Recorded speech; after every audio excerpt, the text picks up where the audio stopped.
ওম নমো ভগবতে বাসুদেবায়। জয় শ্রীকৃষ্ণ, জয় রাধে। বন্ধুরা, আজ 10ই অগ্রহায়ণ, ইংরেজির 26শে নভেম্বর, মঙ্গলবার। আজকের দিনে সম্পন্ন হচ্ছে উৎপন্না একাদশী। বছরের 24টি একাদশীর মধ্যে অন্যতম একাদশী হল এই উৎপন্না একাদশী। শাস্ত্রমতে এই একাদশী তিথিতেই দেবী একাদশীর উৎপত্তি হয়।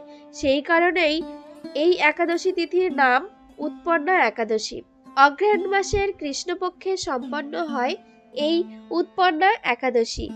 একাদশী তিথি শুরু হয়েছে গতকাল, অর্থাৎ 9ই অগ্রহায়ণ সোমবার রাত্রি 1:50 এবং তা থাকবে আজ, অর্থাৎ 10ই অগ্রহায়ণ মঙ্গলবার রাত্রি 3:56 পর্যন্ত।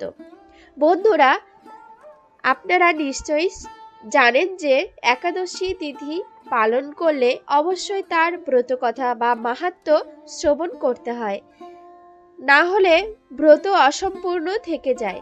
তাই আজ আমি আপনাদের এই পবিত্র উৎপন্না একাদশীর ব্রতকথা বা মাহাত্ম্য পাঠ করে শোনাচ্ছি। আপনারা ভিডিওটি শেষ পর্যন্ত দেখতে থাকুন, অবশ্যই ভালো লাগবে। শুরু করছি উৎপন্না একাদশীর মাহাত্ম্য বা ব্রতকথা। অর্জুন বললেন, হে দেব, অগ্রহায়ণের পুণ্যপ্রদায়ী কৃষ্ণপক্ষের একাদশীকে কেন উৎপন্না বলা হয় এবং কি জন্যই বা এই একাদশী পরম পবিত্র ও দেবতাদেরও প্রিয়, তা জানতে ইচ্ছে করি। আপনি কৃপা করে আমাকে তা বলুন।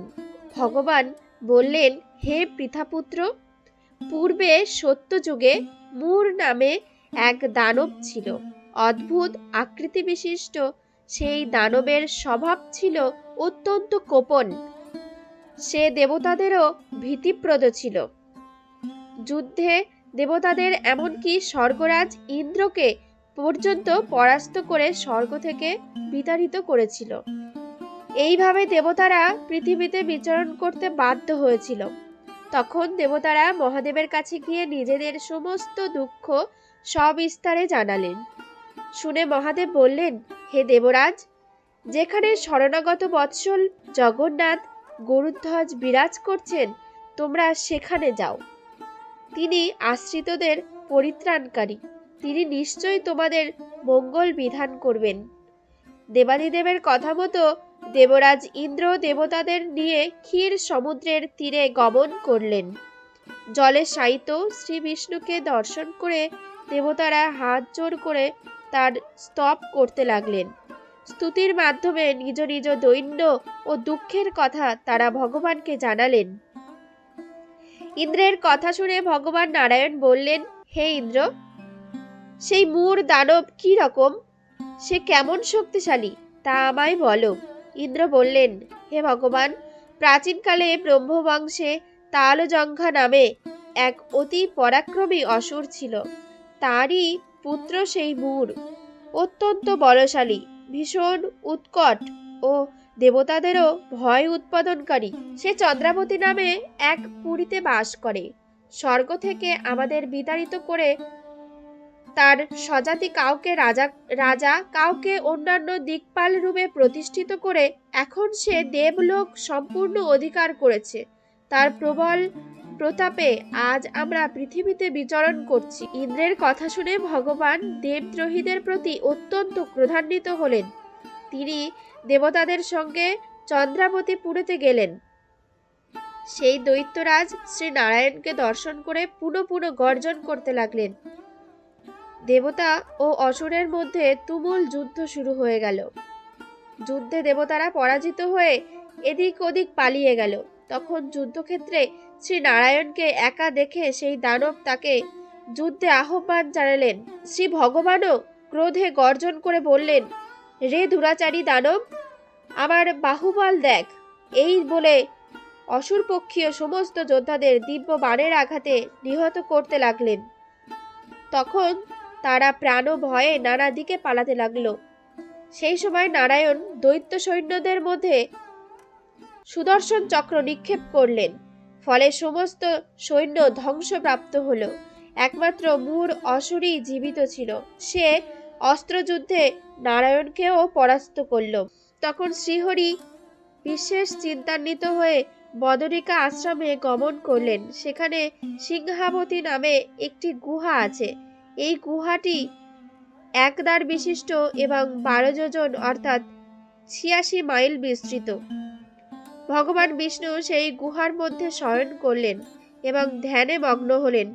সেই দৈত্য তার পিছন পিছন ধাবিত হয়ে গুহার ভিতরে প্রবেশ করল। সে বিষ্ণুকে নিদ্রিত বুঝতে পেরে অত্যন্ত আনন্দিত হয়ে ভাবতে লাগলো, আমার সাথে যুদ্ধে পরাজিত হয়ে বিষ্ণু এখানে গোপনে শুয়ে আছে। এখন আমি তাকে অবশ্যই বধ করব। দানবের এই রকম চিন্তার সঙ্গে সঙ্গে শ্রী বিষ্ণুর শরীর থেকে একটি কন্যা উৎপন্ন হলো। এই কন্যাই উৎপন্না একাদশী।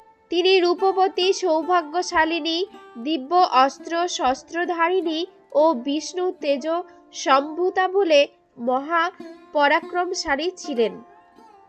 দৈত্যরাজ সেই স্ত্রীরূপিণী দেবীর সাথে তুমুল যুদ্ধ শুরু হলো।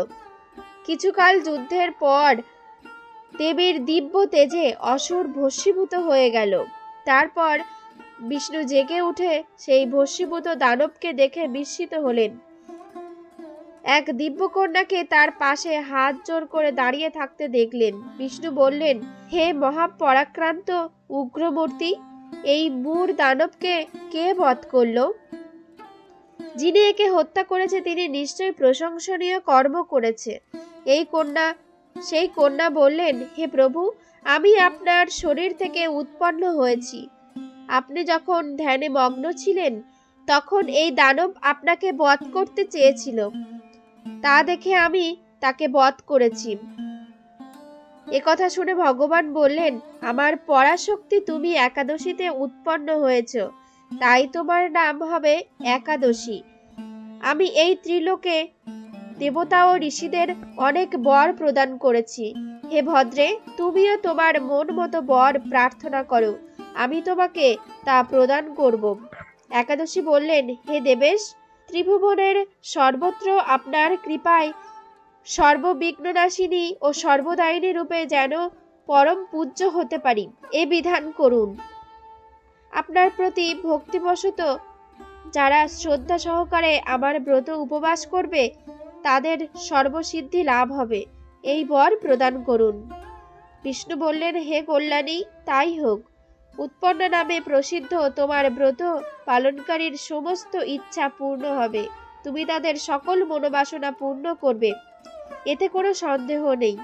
তোমাকে আমার শক্তি বলে মনে করি, তাই তোমার ব্রত পালনকারী সকলে আমারই পূজা করবে। এর ফলে তারা মুক্তি লাভ করবে। তুমি হরিপ্রিয়া নামে জগতে বিখ্যাত হবে। তুমি ব্রত পালনকারীর শত্রু বিনাশ, পরম গতি দান এবং সর্বসিদ্ধি প্রদান করতে সমর্থ হবে। ভগবান বিষ্ণু এইভাবে উৎপন্না একাদশীকে বরদান করে অন্তর্নিহিত হলেন। সমস্ত ব্রতকারী দিবারাত্রি ভক্তিপরায়ণ হয়ে এই উৎপন্না একাদশীর উৎপত্তির কথা শ্রবণ কীর্তন করলে শ্রীহরির আশীর্বাদ লাভে ধন্য হবেন। বন্ধুরা, এই ছিল উৎপন্না একাদশীর ব্রত কথা। এবার জেনে নিই এবছরের এই উৎপন্না একাদশীর পালনের সময়সূচি। 11ই অগ্রহায়ণ বুধবার সকাল 10:28 মধ্যে এই উৎপন্না একাদশীর পালন সম্পন্ন হবে। তাহলে বন্ধুরা, এই ছিল আমার আজকের ভিডিওটি কেমন লাগলো অবশ্যই কমেন্ট করে জানাবেন। ভালো লাগলে লাইক করবেন এবং শেয়ার করবেন। সবাই ভালো থাকবেন, সুস্থ থাকবেন। দেখা হবে নতুন আরও একটি ভিডিওর সাথে। জয় শ্রীকৃষ্ণ, জয় রাধে, জয় রাধে।